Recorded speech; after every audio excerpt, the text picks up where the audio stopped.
Thoughts on the readings for March 9th, Leviticus 16, Psalm 119 verses 1 to 40, 2 Corinthians 12:13. Leviticus 16 has often been described as what the law could not do. It deals with the Day of Atonement, or coverings of sin. The sacrifices under the law of Moses could never take away sin, nor could they cleanse the conscience of the offerer. The writer to the Hebrews particularly speaks of this in chapters 9 to 10 verses 9 verses 6 to 12, 23 to 28, and 10 verses 1-22 are an exposition on the Day of Atonement.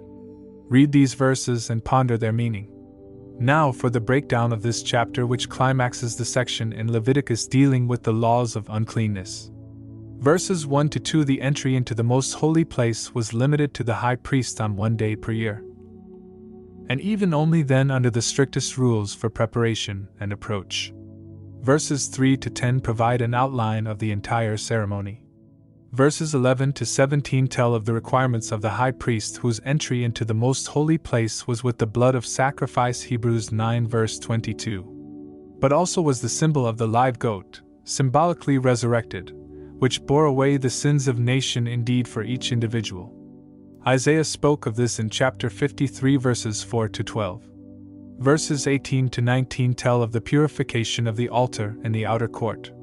Verses 20 to 22 describe the sending away of the scapegoat, called in the Hebrew Yahweh's goat, for this goat spake of the bearing away of sins, cp. John 1 verse 29. Verses 23 to 26 tell of the changing of clothes by the high priest before entering the most holy place. Aaron put on a plain linen tunic, indicating the single requirement for drawing near to the Almighty was holiness. Our ability to draw near to our Father is because of the sinless offering of Himself by our Lord Jesus Christ. Verses 27 to 28 speak of the destruction of the body of the sin offering outside the camp, Hebrews 13 verse 10 to 16.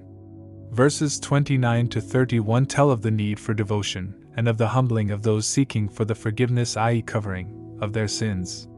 Verses 32 to 34 tell about the duties of the man selected to be the next high priest in relation to the disposal of the ashes. Psalm 119 is known as the longest chapter in the Bible, 176 verses. The psalm is principally about the mindset and behavior of the Messiah, our Lord Jesus Christ. The poem is a summary of what the 10 Commandments were trying to teach every Israelite, but in reality were only true in the lived-out life of the Christ. The Greek translation of the Old Testament, called the Septuagint, LXX, spoke of the commandments as the 10 words, Decalogue. The poem consists of 22 stanzas, each of 8 verses. Each verse in each stanza commences with the same letter of the Hebrew alphabet. Verses 1 to 8, for example, each start with Aleph, which in the Hebrew lettering looks like an ox. Verses 9 to 16 each start with Beth, the second of the alphabetical letters. Whereas Aleph tells of the faithful ox, Beth speaks of the house in which the ox serves. And so the story proceeds through each stanza. I can only give a brief overview here. For those wanting a more detailed explanation, please consult the Companion Bible by Bullinger. There are frequent marginal notes plus an appendix in the rear devoted entirely to this psalm. There are 10 Hebrew words used repeatedly throughout this psalm. They occur in every verse with the exception of one verse 122. The 10 translated English words stand out plainly due to their repetition when read. They are the words way, law, testimonies, ways, precepts, statutes, judgments, word, commandments, and paths. The reader is encouraged to search out the meaning of each of these words and then to read the psalm with greater understanding. Just a few verses for you to contemplate by way of meditation. Verses 9 to 11 and verses 33 to 35. Read these now aloud slowly and ponder their power in Messiah, and for your life. In 2 Corinthians 12 we are told about visions that the Apostle Paul had 14 years before the writing of his letter.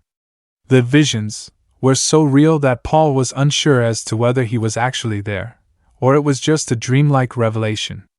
The experience empowered him to deal with his severe trials, for which he earnestly beseeched God 3 times in prayer to remove. Each time he receives from the Father the same answer: "My grace is sufficient for you, for my power is made perfect in weakness." If only we could all learn that lesson. He speaks of his intent to see them, and this had twice been thwarted. What the apostle's thorn in the flesh was we do not exactly know. What we know is his eyesight was badly affected to the extent that Paul used a scribe to write his letters. His autograph at the end of each letter was in large handwritten characters, Galatians 6 verse 11. Additionally, Paul had sent Titus as his representative, as that brother closely knew the apostle's mind on the matters the epistle discusses. Titus also had a great love for the Corinthians. Chapter 13 concludes with final warnings and advice. The apostle had attempted visiting the Corinthian ecclesia twice, but his plans had been thwarted. Verses 5 to 10 is a call for all of the believers in this city to reconsider their motives and actions, and to change these if required, so that they might find a place in the kingdom of our Lord Jesus Christ at his coming. Verses 11 to 14 give Paul's final greetings and his appeal for the members of the ecclesia to live in love and harmony.